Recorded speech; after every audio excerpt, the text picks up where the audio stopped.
The world as you know it has ended, but the campaign is just beginning. Join us, and we'll see just where the adventure goes. This is Durgans and Dargans.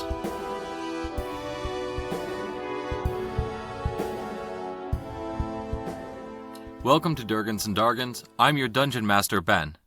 Joining me, as always, is Matt.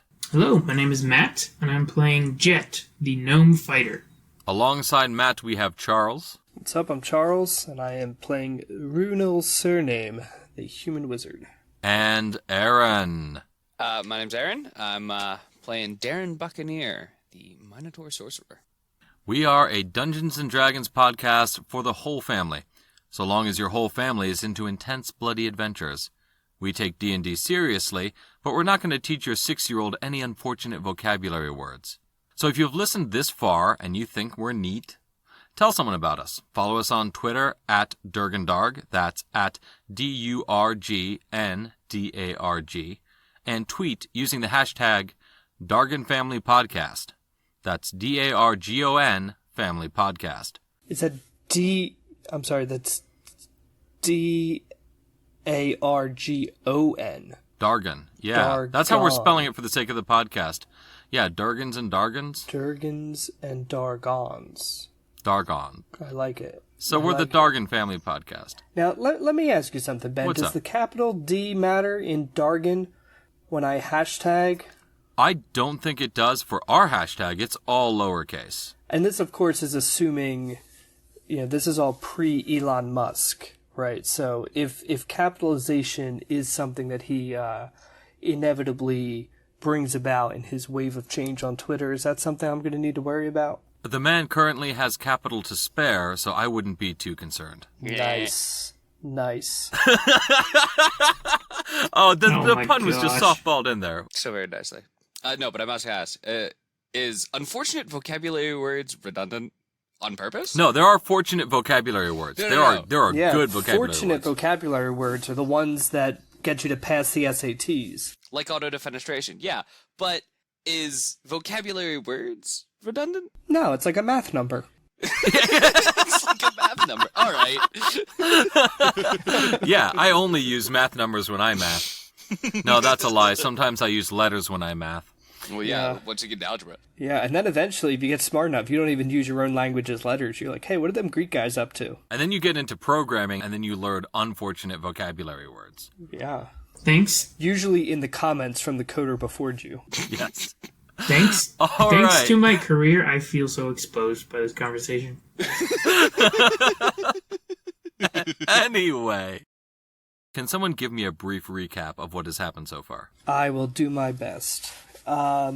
So we woke up in prison, and we were apparently political prisoners of a family in charge of a kingdom who has not been doing so great. In prison, we were able to bust out thanks to the help of some guy with a beautiful accent. We joined his rebellion. We were in the process of a pretty big attempt at overthrowing the government in the style of, in my mind, the Les Miserables revolts. When our universe got deleted, unfortunately, it happens. We were able to jump onto the ship of the alleged universe deleters, and we pushed a big red button that seems to have taken us to their universe, I would guess. But we are somewhere else. Runyll's wearing some flame-retardant yellow coveralls, and he's pulling them off, I want to say. And yeah, that's where we are. Did I miss anything important? Aside from the fact that your ship crashed into a gigantic brick wall on the far side of what seemed to be, See, I portal forgot of about it, and I sorts. was also hoping you had forgotten about it. So was the entrance at the other end of the universe? The entrance was somewhere on your world in your universe. It was on your aspect of it in the prime material plane. It was on a secluded island in the middle of nowhere. Wait, prime material plane? as opposed to the divisible material plane. Oh, I see. Yeah, this was, there are several prime material planes. There's, 7, 13, 23, you know how it is. Anyway. You feel strange, lightheaded, and yet somehow the opposite of dizzy. For some strange reason, you feel whole and strong despite a near-death experience. Your HP is fully restored, your spell slots are back, and you have leveled up to level 4. With a strange clarity, this new world slides into focus. The scene around you is chaos. Creatures of many races in bright yellow coveralls are running towards you, shouting. Some seem concerned for you, and others are clearly upset at the wreck of the airship that you are in the midst of. Behind them, a squad of what you can only conclude are half-giants are clomping steadily towards you with grim expressions on their faces and heavy clubs in their hands, giving off faint traces of sparks. They do not seem friendly.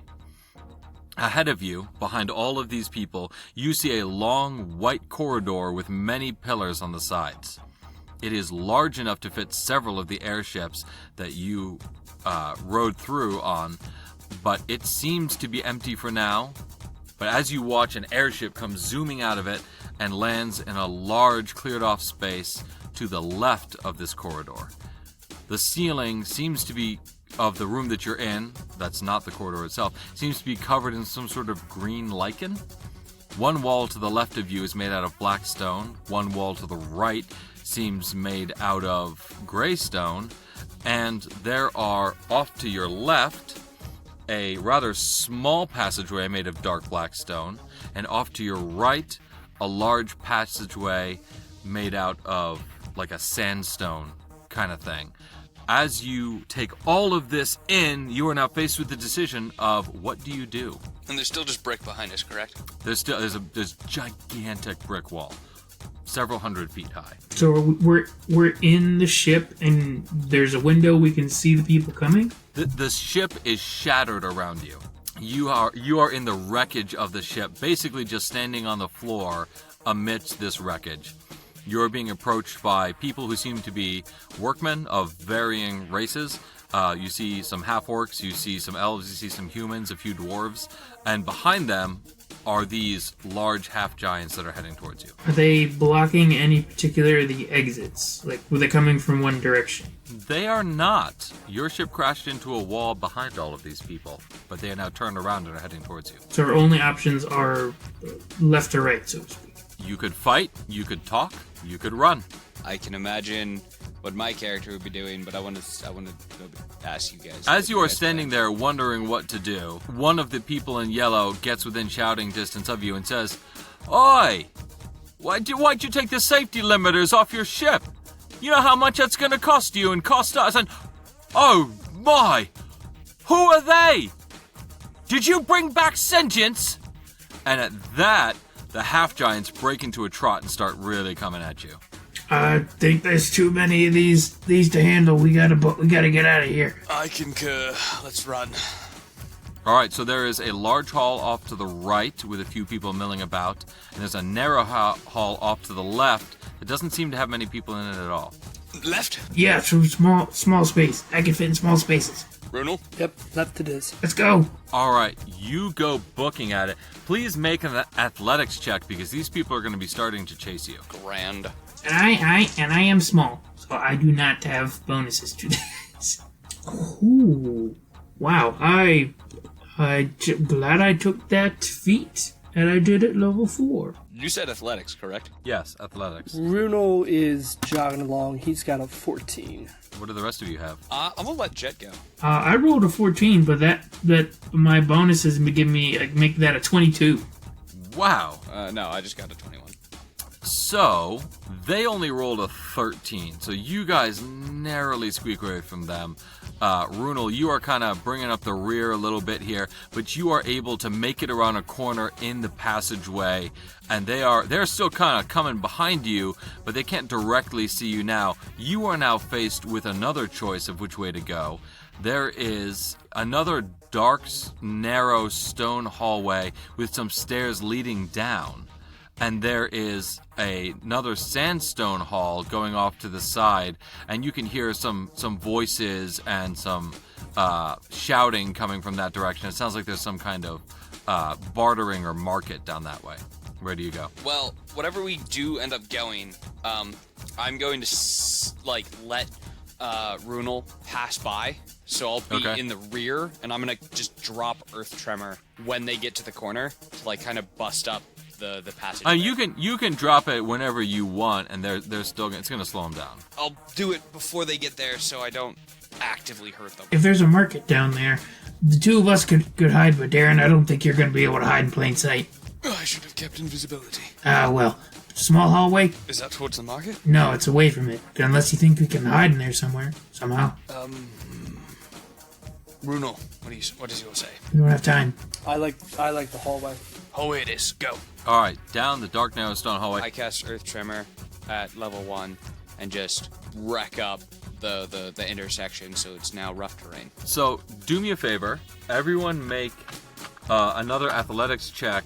These guys chasing you are going to make an athletics check with disadvantage, as they are now encountering rough terrain.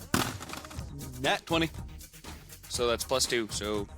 No, wait, athletics? Yeah. So that's 24. I got a 9. 14. Yeah, boy. So, you guys are really lucky they were rolling with disadvantage, because 1 was a 19, but the one we're going with is the 1. So you keep getting further and further ahead of them. You guys travel down these stairs, the narrow dark stone hall. There are a few turns left and right, but no intersections. You eventually come down to a 3-way intersection, and there is one that's still the dark stone, and there's another stairway leading up. There is a rough-hewn rock passageway that shows no signs of having been walked down, going off to your right. And to the left, there's like this spiral slope. It's basically a slide. And every once in a while, someone goes sliding quickly by. But you can hop on and slide down if you want. Absolutely, we're sliding. 100%. All right. That's not even a question. I mean, you give me a slide, I'm going to slide. Yeah, we're talking futuristic space tubes. Like this could be like shooting us down like a mail chute, with like compressed air and stuff, and going super fast. I'm picturing that episode of Avatar when they go down the... Big slide, big slides. The mail chute, yeah. with King Boomy. How can I? Jet is gonna be like, Daren, you go first, and then as soon as you get in, I'm gonna like jump in your lap like a kid on their parents' lap. Well, all right then. I don't know how Daren might not appreciate that, but okay. I did exactly that with my son at the park today. All right. Runyll, you're also going down the slide? Absolutely. Excellent. Okay. Please roll a d20, all of you. Oh dear. Boy. Wait. If I'm holding him, do I have to roll? You all have to roll. Okay. That'd be a natural 20. Oh. 13. 5. I'm kind of mad that I wasted my nat 20 on a slide, but... I know, right? Especially when you hear what I'm gonna say. Before the slide happens, I'm just gonna say to the gnome, aren't you a grown gnome? What are you doing on my lap? But you're my child inside. Woohoo! I'm gonna throw you. So here's the deal. That was a fun roll. Daren, you don't have as much fun, and the reason for that is because Jet sat painfully down on top of you. Runyll, you have the time of your life. You are just ecstatic. Like Jet claims to have an inner child, you are throwing your hands and you're like, ah, this is I actually awesome! cast Prestidigitation to just like burst puffs of wind behind me to make me go even faster. You go even faster. You are having so much fun. This is just... You've forgotten that you are in imminent danger. You just have a great time. Sorry. So it's funny. You pass a lot of little ledges where you could kind of have gotten yourself off, but you don't know how these slides work. You end up at the very bottom of the slide, and it spits you out on a really, really busy hallway. It's tall, it's broad, and it looks like it's another kind of market. You see doors going off to the side, left and right. You see signs for taverns. You see signs for cobblers. You see signs for Gosh, almost any shop you can think of. There's an apothecary, there's a Fletcher who makes arrows, there's several blacksmiths, and there is just the sound of a large crowd of people, and you are tossed in an unceremonial heap at the edge of this slide, and a couple people kind of like glance over at you being like, all right, first time on the slide sort of thing. And then they just ignore you. Runyll's going to take off his coveralls. And wear what? Well, I still have my other clothes. They're cover. Yeah, they're big enough to go over the robes. By definition, coveralls should go over everything else. I honestly don't remember what coveralls are, so okay. Just imagine something that covers all your other clothes. Okay.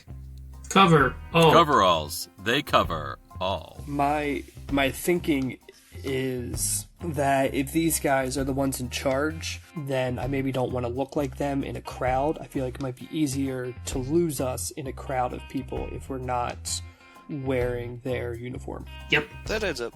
So, you are in the middle of this crowd. You pick yourselves up, dust yourselves off. You see in front of you a long hallway. It goes off for several hundred yards. And there's so much hanging. There's banners in the air, there's signs, there's lanterns. You can't quite see all of what goes on past it. It seems almost festive, but you don't think there's any kind of festival going off.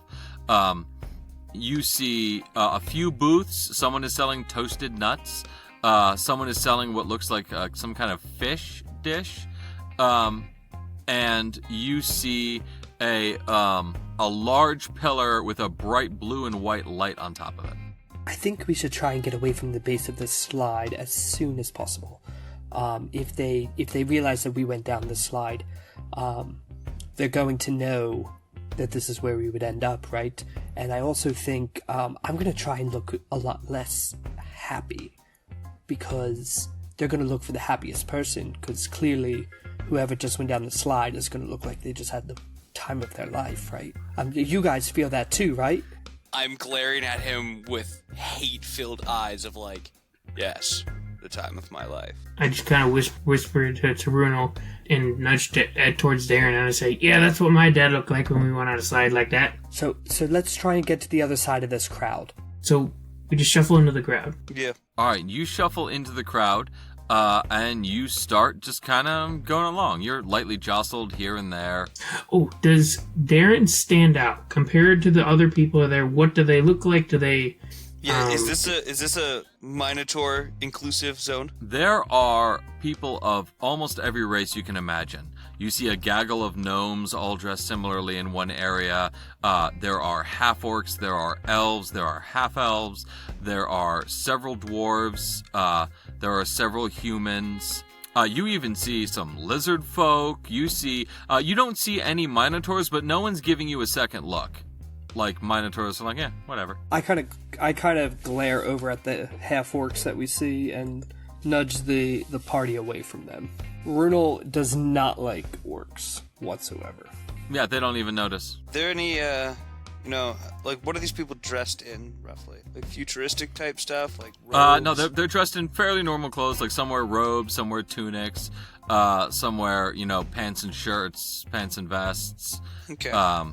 It's fairly, like, there's a lot of different fashions established, many different, like, colors of material, many different materials, some things you don't even recognize. It's all over the place. You see someone clearly dressed in, like, this tunic made of peacock feathers. You see people in leather armor. You see people in suede and velour. You see people in linen. Okay.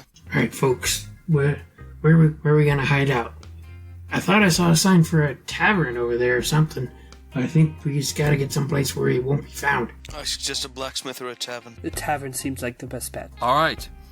You guys see several signs for taverns. You see one just off to your right that has a foaming mug sign in front of it. You see one further down that has the picture of a bottle of wine, and one further down that has a picture of both, probably in competition with them. I like the mug. I was gonna say wine. Then we go to the one with both. There we go. And we start heading down the hallway. It's, a few hundred yards down the hallway ahead of you. As you are approaching it, you see off to your right, there is this tall pillar with a blue and white light on top of it and the word information written on it. In common? In common. Wait, it's like an information pillar? Yeah, you see the pillar, and about halfway down there is a blue orb that is just kind of sitting on a little platform about halfway down the pillar and a little cubby in it. All right, here's my thinking. This kind of public service is almost definitely run by the local government, who we are trying to avoid. So let's not go reveal ourselves to the Popo. I mean... Jet, I know you want to hit that button, don't you? I mean, kinda. I mean, we're just doing... Look at these things in our amulets we got. We could just pretend we're bureaucrats.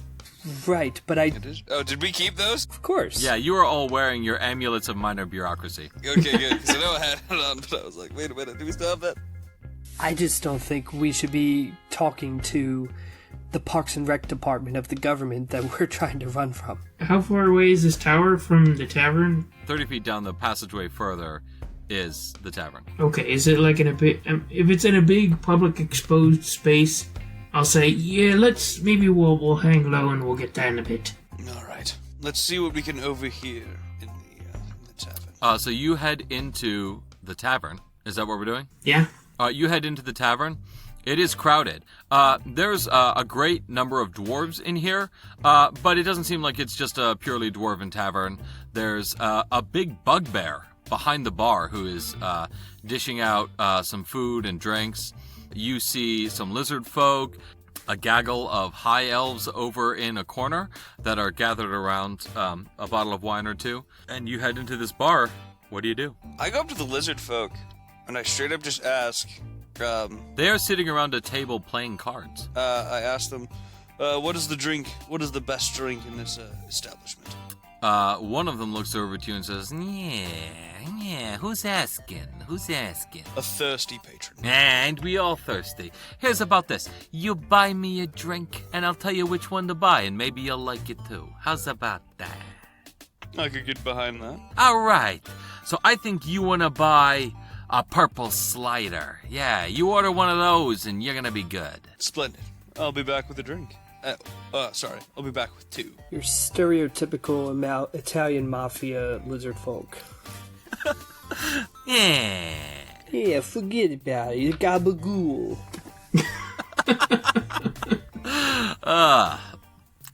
Anyway. Shout out to James Gandolfini for his role as Lizard Man. There we go. Yeah, what are you talking about? I came back to life to play this role. All right. Jet and Runyll, what are you doing? Jet's going up to the bar and, hey, what, you got some apple cider, something like that? I'll take one of those. All right. The bugbear looks over at you, Jet, and he says, all right then. One cider coming up. That'll be 4 copper pieces. Yeah, all right. And he looks over at you, Daren, and says, oh, purple slider. 2, please. Did Gnocchi send you over for that? Yes. Keep an eye on him. He gives Daren his drink and pours something from 3 different bottles into a glass and swirls it around and pours it out into a couple fancy-looking glasses, and he hands it to you guys. Hands it to you. Runyll, what are you doing? Runyll is going to kind of whisper, because he doesn't want the other two to hear. He's just going to lean into the bartender and go, Appletini. The bartender looks over and goes, oh, all right. And he pours some things from different bottles and hands you a green-looking drink in a silly-looking glass. I like it. So, Jet, you and Runyll are sitting at the bar at this point. Daren, you head back over to Gnocchi, and he says, yeah, hey, thanks, man. Let me know what you think of that. Yeah, appreciate that. Do you like playing a little game here? Do you like playing games of chance? You know, dice, cards, that sort of thing. How about I observe around and see if I can catch the rules? Because I don't think I've played this one before. All right, it's a pretty simple. We're gonna do a simple one. We're just gonna play high card wins. How about that? You know, we just all draw a card, and the highest card walks off with all the money. How's about that? All right, I'll play one game. All right, the buy-in is 2 silver pieces. All right, 2 silver it is. All right. Make a perception check, please. Oh, this is obviously gonna go right. Let's see what my perception is. I think it's a -1, honestly. Yeah, -1. So that's an 18. Okay. You definitely see him, like, shuffle the cards in a very particular way. And you can tell he's about to try to cheat at this game. Where's he shuffling them? Like, is he shuffling directly in front of me, or is he shuffling under the table? He's shuffling directly in front of you. Could Jet see this going on and walk over just to watch? Jet, no, you're over at the bar. You're facing in a different direction. All right. Can you convince him to switch cards with you? Oh, actually, I have a real interesting trick at shuffling cards. Can I show you? Yeah, no. How about the next round? I'll shuffle this round, and you shuffle next round. Yeah. They're being shuffled out to us right now? They're about to be dealt out. You know what? Yeah, I'm gonna be like, all right, let's roll with it this round. I'll put in my 2 silver pieces and roll with it this round. Okay, you put in your 2 silver pieces, and do me a favor, roll a d20. Okay, it's a 16. All right, you all flip over your cards, and you have the high card. And Nyaki looks confused. Like, for a second there, he looks a little like, huh? And you end up There's something bewildering, sir. Yeah, no, beginner's luck. Well done, young man. Yeah. So, please add another 4 silver pieces to your inventory. And they seem like just kind of generic silver pieces. Like, they're like varying, like, shapes inside, but they're all like silver pieces. Like, it seems like it's from different lands, but they're all equally Money valuable. spends the same. Yeah. So yeah, he says, you wanna play another round? I'll wager you. And he looks at you real quick, and he kind of looks you up and down a little bit and goes, I'll wager you some information. How's about that? 'Cause I wanna say you're not from around here, are you? I wanna say, what do you get if you win then? Look here, if I win, you're gonna come with my buddies and me here. We're gonna have a chat with a couple friends of mine. I can live with that. If you win, I'll tell you something that you probably really, really wanna know. That might be interesting if you can actually read my mind as such. And so at this point, Jet, you and Runyll have kind of observed what's going on here. And you can't quite overhear what's going on, but you can see that Daren is kind of getting into the thick of it over at the card table. I'm gonna make my way over there. Like, kind of nonchalant, not like in a direct way, but just kind of meander over that way. Not to associate myself with him yet, but just to get to a better eavesdropping position. Okay. Jet's just gonna walk up and stand next to him. But of course, he's 3 feet tall, so they probably might not be able to see him. He's not even looking up the top of the table. He sees Jet. He looks over at him and goes, yeah, is this one with you too? You got a problem with that? No, not yet anyway. Let's do a little something here. Let's just roll some dice. Let's just roll some dice on this one. Here, I got this funny, these 20-sided dice. Ridiculous. So how about you and I just do a little roll in here, and we'll see who gets the higher roll. Sure, why not? Do we just step from our universe into the metaverse? Because this is getting 100%. You ain't seen nothing yet. Anyway, okay, you know he's going to cheat. You don't need a insight roll to see that he's going to definitely try to cheat you on this. Is there anything you're going to try to do about that? See if you can swap dices with him. Am I still the only one playing, actually? You're still the only one playing. It's you and Nyaki at this point. I'm going to cast message, stare him dead in the eye, and just say, I know. All right. He looks at you a little weirded out, and he hands you one die, and he keeps the other. His eyes go just a little wide, and you both roll. Is there a set of dice in the Dungeoneer's pack? We can say there is. We can say you have dice. I'm going to be like, I'm going to pull out my own. How about that? Yeah. How do I know your dice ain't loaded? You can't say the same for yours, then. Okay. How's about this? I take one of your dice, and you take one of my dice, and you pick. All right? And I'll roll a d20 and a d6, and you roll a d20 and a d6, and we'll see which one ends up higher. I'll take the one you're holding, then. All right. Okay, we'll do that. We'll do that. All right. So here we go. Roll your dice. It's a 13 for the d20 and a 5 for the d6. All right, son. All right, son, you beat me fair and square. I got a 13 total. A 7 and 4 is 11. God, I'm bad at math. I should have stayed in school. Is your information going to be that useful what am I for me, doing with then? my life? Well, let me tell you, it's going to be real information. Going to be good information. All right. Look, I ain't going to turn you into the hoppers. All right? But I know you ain't supposed to be here. Here's what's going to happen. You are going to go over to the table in the far corner opposite the door. There's a man over there, you know? Long hair, dark cloak, long sword. You're gonna introduce yourself, and you're gonna say, hey, I heard you was looking for workers. And I think, I'm gonna be honest with you, man, I think I might just saved your skin. Alright? And maybe that's worth something, maybe that's not. But, we'll see. I may ask you a favor later, just in exchange for that, but you won the dice, so I'll let you have it. Insight check. Okay, roll inside. He is very funny looking, because that's a 7. With a 7, you think he's telling the truth. Yeah, that checks out. Alright, what do we do? Well, cheapskate. Sorry. Gnocchi. I'll buy you a drink next time I see you. Alright, I'll take you up on that. Thanks for playing fair. Well, boys, what do you think we should do? Let's I got up from the table and stepped away from them. let's go sit back at the bar. Do you think his words are actually trustworthy? I mean, he seemed pretty legit. All right. I think we should take his words with a grain of salt, but just prepare for them to perhaps be true, but perhaps not. I wouldn't put too much weight in it, but at least it's some information that we didn't have before on this universe. I don't even know where we are. That is true. I was going to take it with a kilogram of salt, but if you guys think it might be reasonable, then let's head to the back of the bar then. Please think of your arteries.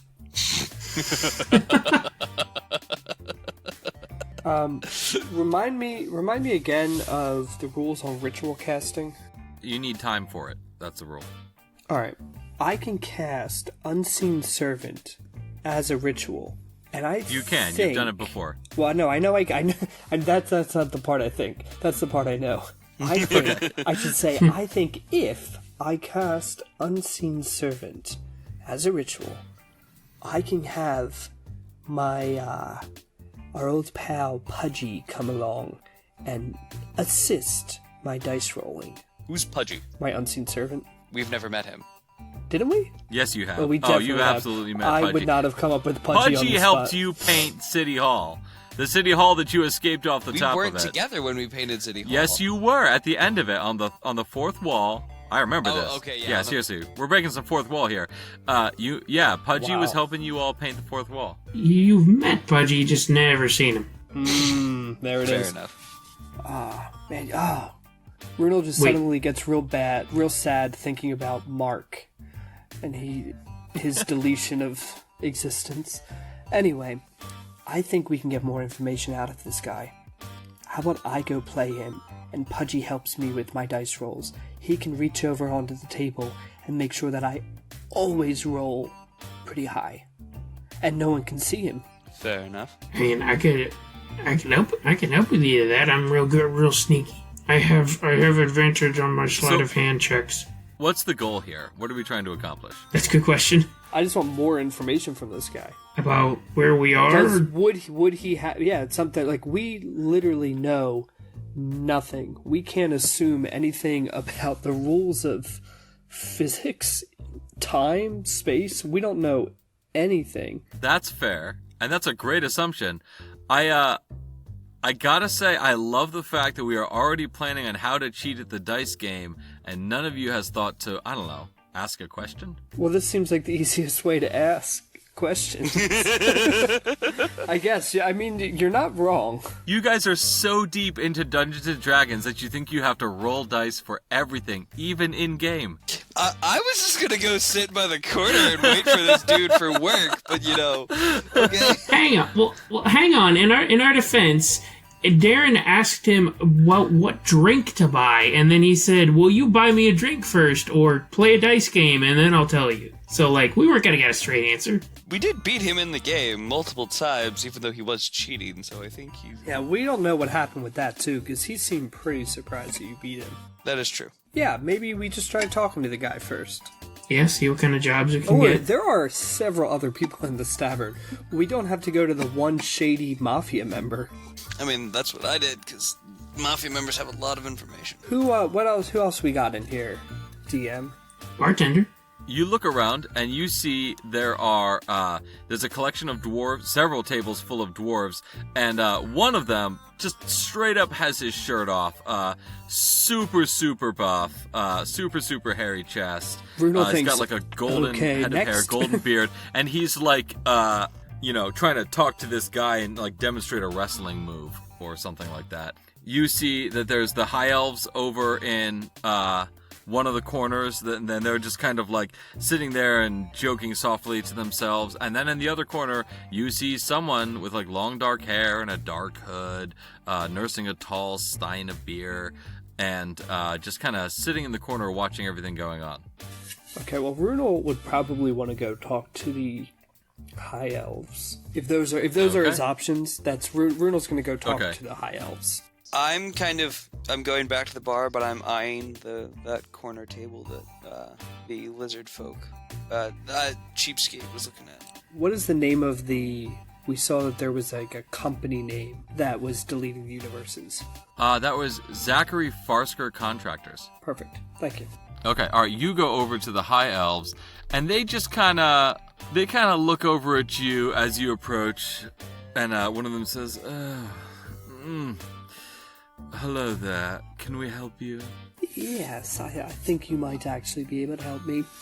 I'm a student, you see, graduate student, political sciences, and it's not often I frequent establishments such as these, and I noticed you fine-looking people seem to be a slightly, we'll say, caliber above the rest in terms of your ability to hold intelligent discourse, shall we say.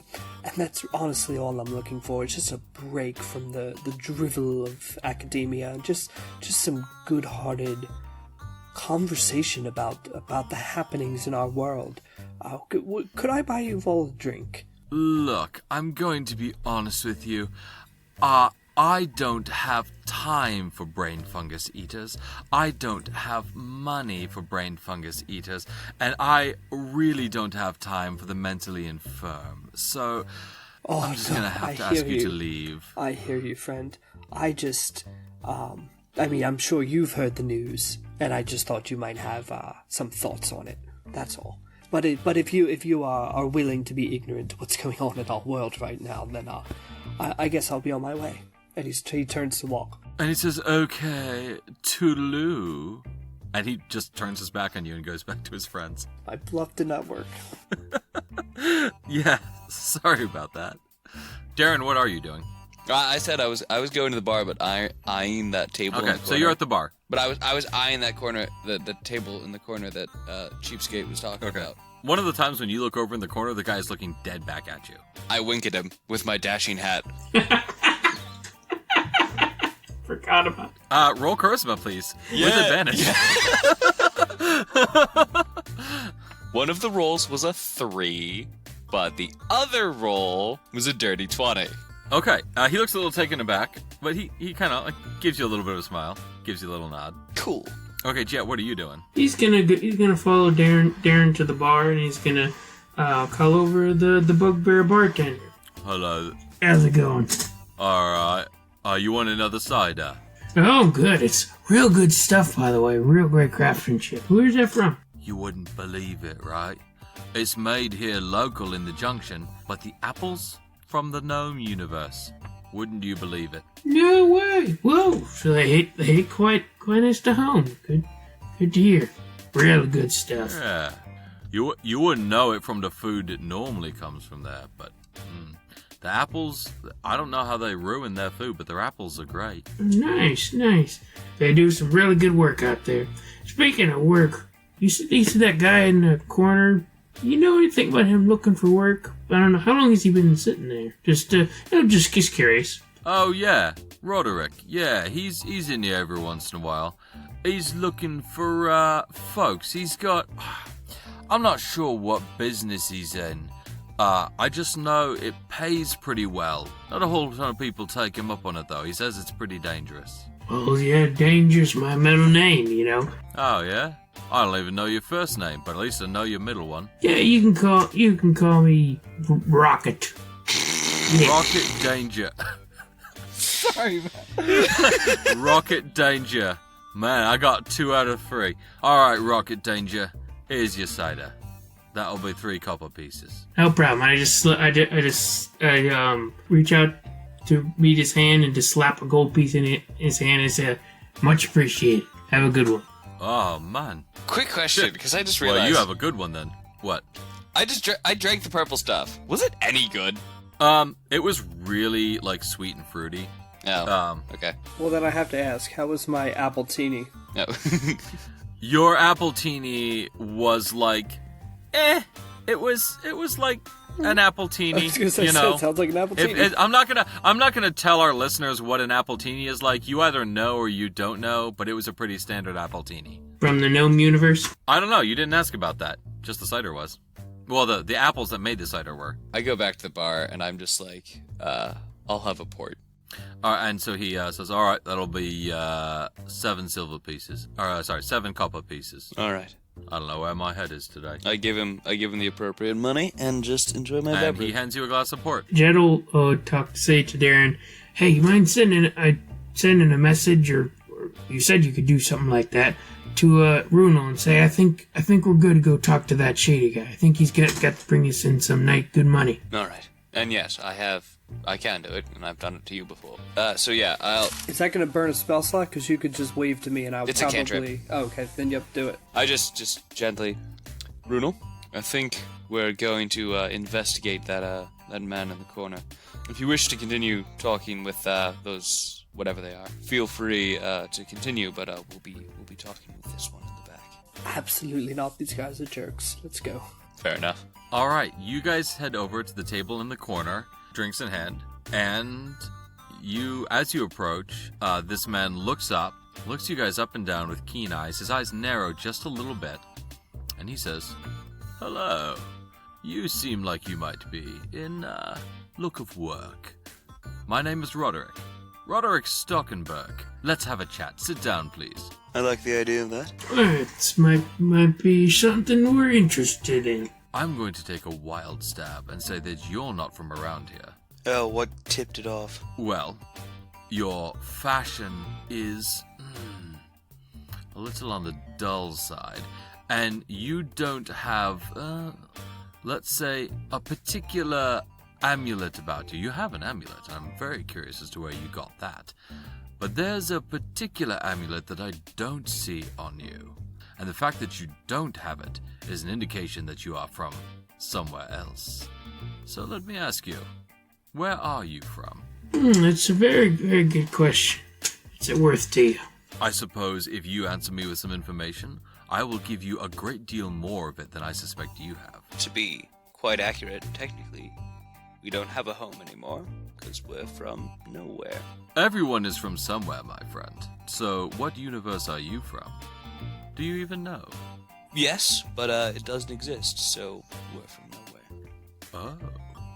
Are you from the boring universe? I'm sorry, DLL-404? Was that ours? I don't remember. Yeah, that was. I don't remember. I'm not to say.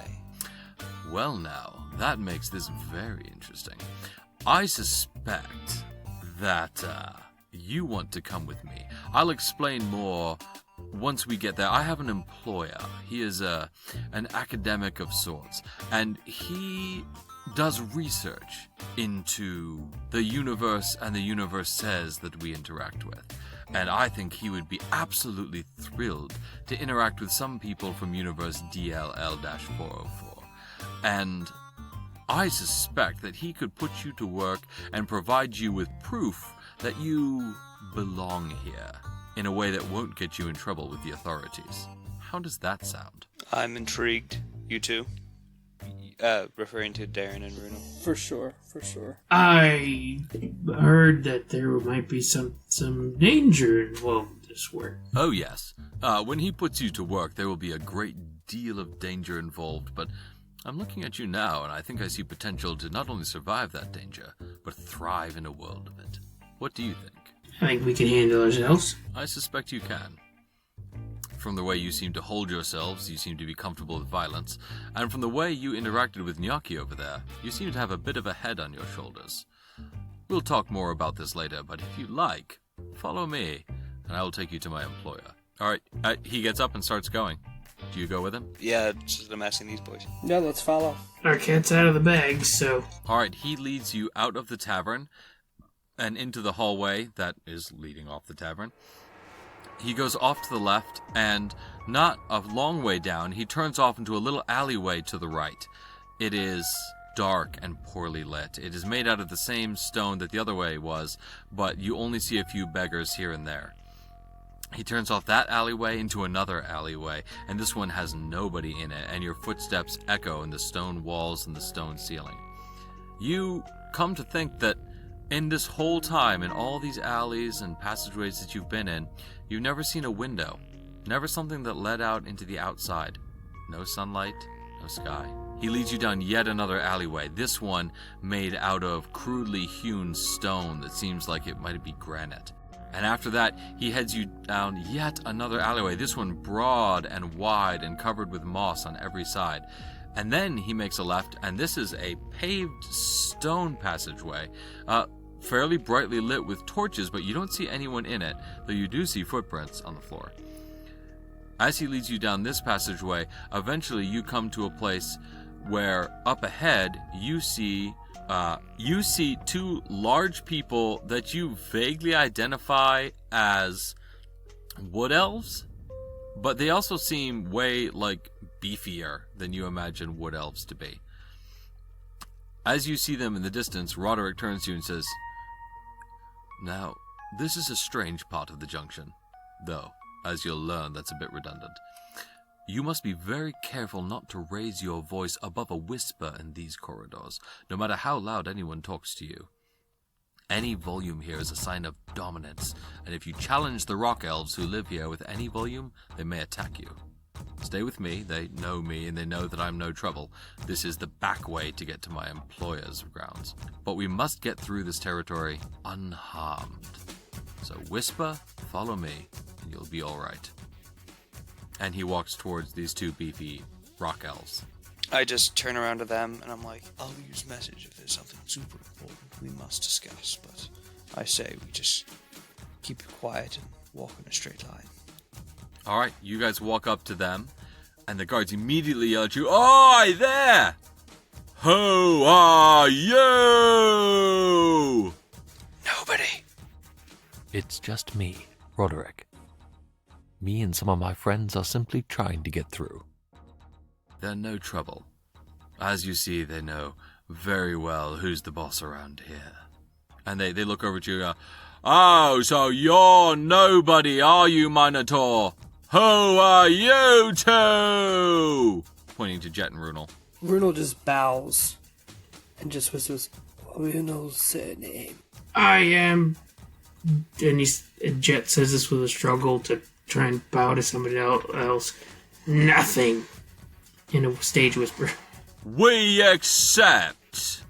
Please, if you are with Roderick, you may pass." And they stand to the side and let you go. As you pass through this passage, you see that it kind of opens up into kind of like a large room, and there are different kind of stone structures within the room, and you hear some yelling and you hear some fighting, but Roderick leads you past all of that. You see more of these rock elves, these big beefy wood elf types, and they, by and large, are not making a whole ton of noise, but the people that are making a ton of noise are not being challenged by anyone else. Except maybe in a corner you hear two people shouting at each other before it comes to blows. You go through this large room. You arrive at another somewhat smaller passageway that loops around sharply to the left, and then it opens into an absolutely massive rectangular room. This room is big enough to house a small mountain in, all made of obsidian stone, and it has a series of buildings in it.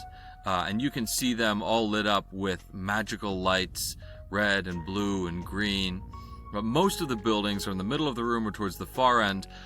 On your side, there's a lot of empty space, but there's a giant black square stone the size of a building right towards the end that you're in. You see that there are a few windows, there are a few lights, and there's a doorway with a lantern outside of it staged towards you. Roderick looks at you and says, "Follow my footsteps exactly. There are some traps here." And he starts walking along what almost seems like walking on a tightrope through what seems to be a large open space. How far is the gap?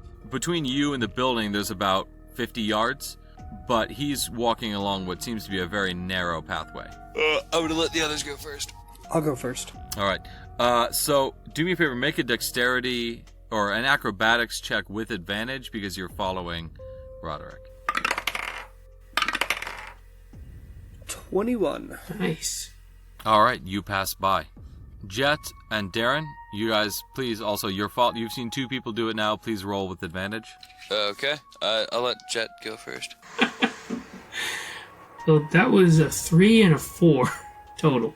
All right, Jet, you stumble off to the side, and all of a sudden, you jerk up, and you take 4 points of lightning damage as you step on what seemed to be bare floor, but all of a sudden shocks you with a bit of lightning. Ow. Roderick turns around and says, "Be careful. Enough of that can kill you." Trying. All right, Jet, make another dexterity roll. Oh boy. Just dexterity or acrobatics? Acrobatics, yes. Okay, that's better. 11? You make it across. You make one more little stumble, taking 2 more points of lightning damage, but you make it to the far side. Daren, what are we doing? Here we go. No, Daren, you're going. Roll. With advantage? With advantage. That's 22. All right, you make it across just fine. Even with my hulking hooves. Roderick goes up to the door, and there is a golden panel next to the door, and he lifts up one of several amulets that he's wearing around his neck to the golden panel, and the door swings open noiselessly. You walk in, he shuts the door behind you, locks it very thoroughly, and then leads you down a dark stone hallway into a large room. In that room, it is all lit with what seems to be some kind of daylight, but you see to be magical lanterns hanging all around the room. And in the room is an old man, a seemingly impossibly old man. You don't know what race he is. He is just ancient. He has slightly pointed ears. He has wrinkled skin.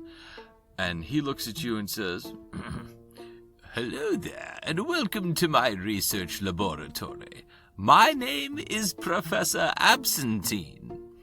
I know that you have come with Roderick, so you must be looking for work. Let me explain a bit about the work, but first tell me who you are and where you are from." Jet's gonna look to Runyll because he's academic.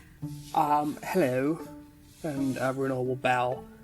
We are, I guess you could say, travelers. I'm actually in academics myself, and it is very refreshing to meet another man devoted life to study, such as myself. Ah, yes. Travelers from where? At this point, Roderick speaks up and says, "As far as I can tell, they are from universe DLL-404. And at this, Absentine picks up and goes, "Ah, well, some folks from the boring universe. They didn't listen to me. I told them they shouldn't remove it. No. Every universe has its value. No. They're going to, make divine condominiums out of it. Define boring universe. Well, I'll help explain in a bit. But first, given that you are now without a universe and that there will be people on the hunt for you, you'd better blend in with everyone else. I think I have somewhere around here. And he goes and rummages through some drawers, and he, from 3 different drawers, pulls 3 different amulets, and he looks over at Daren and says, I suppose you could be from the barbarian universe. Here, wear this. And he looks over at Jet and says, they might not believe you're from the gnome universe, but that may be why you moved to the junction. And so he gives you an amulet and says, wear this. And Runyll, he says, yes. I think they might believe that you are from, shall we say, the casino universe. Cast out for card counting, no doubt. Here, wear this. And he gives you an amulet. And he says, now, I am, as I said, a professor, and I am a part of the University of Collective Knowledge. You saw the other buildings in this room, but I am the professor devoted to the study of the universes themselves. Our university has been around for hundreds, maybe thousands of years, and I am its oldest professor. And I am looking to always gather my knowledge. Now, on the side, in order to fund my research, because the university is stingy with their money, I am the editor-in-chief of the Extra Pages Publishing Emporium, the EPI, which publishes one of the most popular magical tomes in the Junction, the Handbook of the Observable Multiverse, or TOM. And on the other side, well, I haven't gone too far with it, but I have been exploring new universes for new economic and political growth for the Junction. Now, let me tell you, it is going to be dangerous. You will go places you've never gone before. You will go places no one has ever gone before. But I will pay you well, I will supply you with magical equipment, and I will keep you safe from the various bureaucracies that want you to disappear. How does that sound? So you're saying we're going to a new frontier? Something like that. You had a question, young man? Yes, you said you keep records on you called it the EPI? Yes, I do. And you write these records down? Oh, absolutely. And you wouldn't use a quill for that, right? You would definitely use an EpiPen? Yes, absolutely. Just making All sure. of the Epi records are kept by pen. Oh my gosh. No further questions. Anyway, he says, now, look, I will assign you your first mission in a bit, but first I'll get you settled. I have a few beds and cots here and a few spare rooms that I could set up for you. But first here, take this. This is the latest edition of TOM, the Handbook of the Observable Multiverse. And I will let you settle in, get acquainted with your new surroundings and your new lives, and then we'll get to work. And he says, all right, run along now. And he hands you each a copy of a book that those of you with magic can tell is clearly magical. Roderick leads you off to a suite of rooms. You each get your own room, and there's like a little common area in the center, and he says, that's the professor. Welcome to your new lives. I'm afraid I must go. I've got to get some shut-eye myself before my own next mission. I would suggest flipping through the Tom a little bit, and getting to know some things, and then I'll see you in the morning. I turn to the back of the book immediately to see the back cover to see if it reads anything. There is no writing on the back cover. It just says THOM along the spine. Okay. There is nothing about being in any state of distress or refusal to be therein. Just checking. But you do crack it open, and you hear a friendly-sounding voice say, Index! The Junction! Bureaucratia! The Red Tape Universe. Bloombergia, the Garden Universe. Bordenaria, the Boring Universe. Buratonin, the Dueling Universe. Combatia, the War Universe. Drungun, the Dungeons and Dragons universe. Floridia, the old universe. Ginkalia, the gnome universe. Horticultoria, the fashion universe. Humnoria, the comedy universe. Melodian K, the singing universe. Mount Powerboom, the Pantheon universe. Obscurian, the fog universe. Rulin Dunnage, the casino universe. Rubella, the gemstone universe. Salvagian Moss, the junk universe.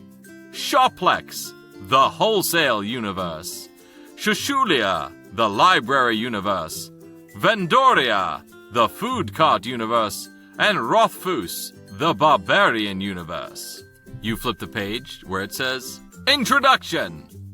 Hello, and welcome to the Handbook of the Observable Multiverse. By and large, there are two types of universes. There are the spacious universes with planets, stars, asteroids, and the like.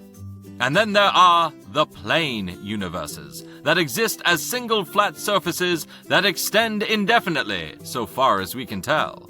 We don't know how many universes there are, and only a relative few have been contacted, explored, and connected socially and politically.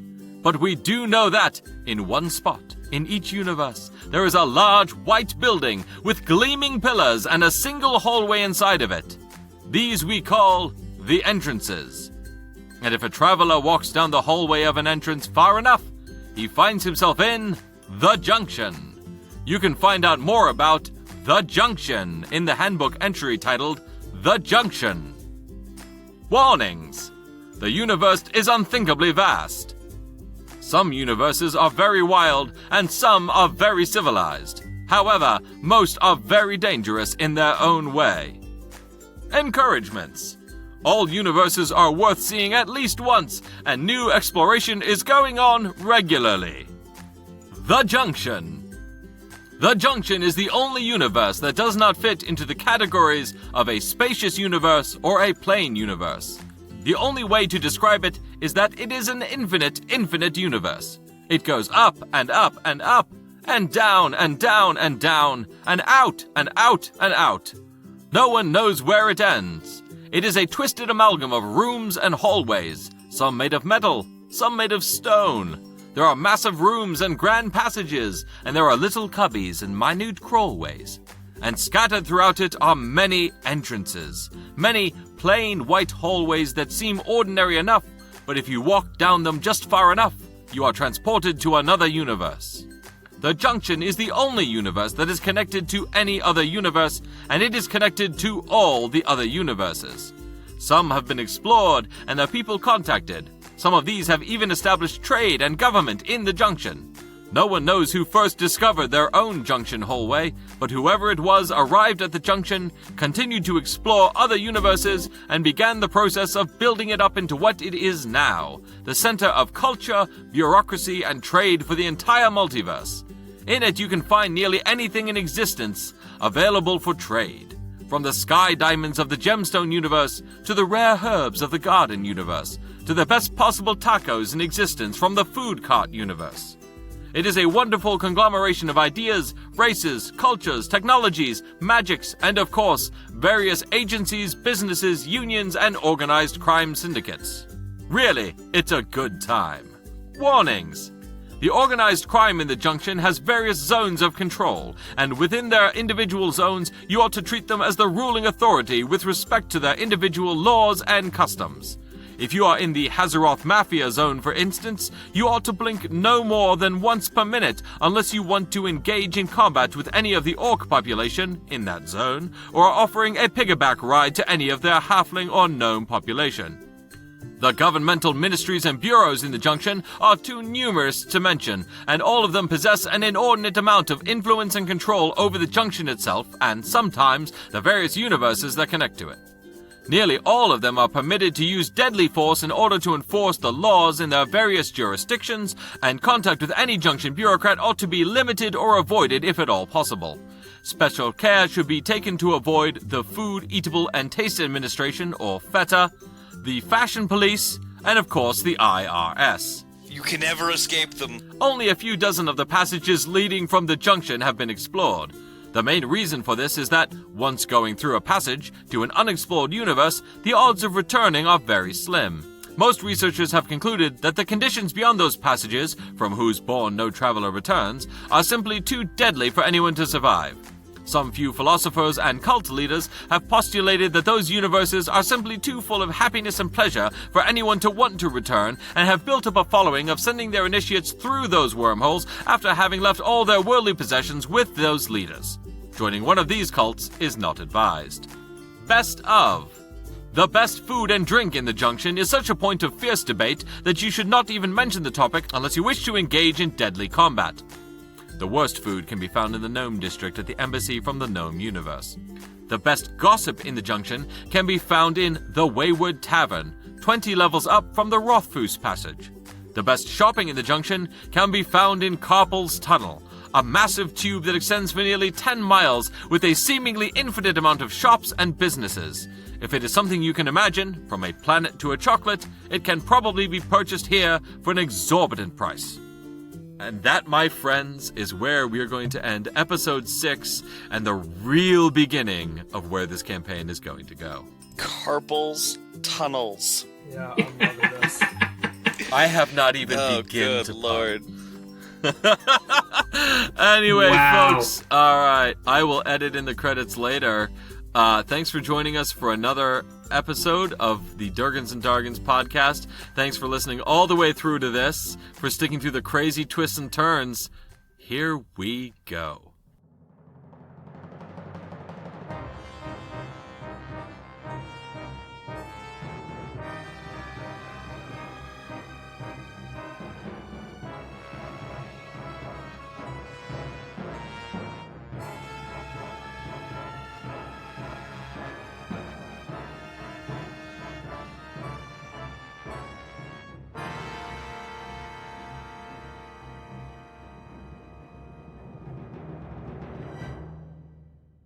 The following tracks were used with the permission of a free license through Incompetech Film Music. All music was composed by Kevin MacLeod. Here are the titles in order of appearance. Second Coming, no percussion. Second Coming, instrumental. Voltaic. Thief in the Night. ZigZag. Veins. Thinking Music. Life of Riley. And Attack of the Mole Man. Thanks, Kevin MacLeod. Your stuff is really good.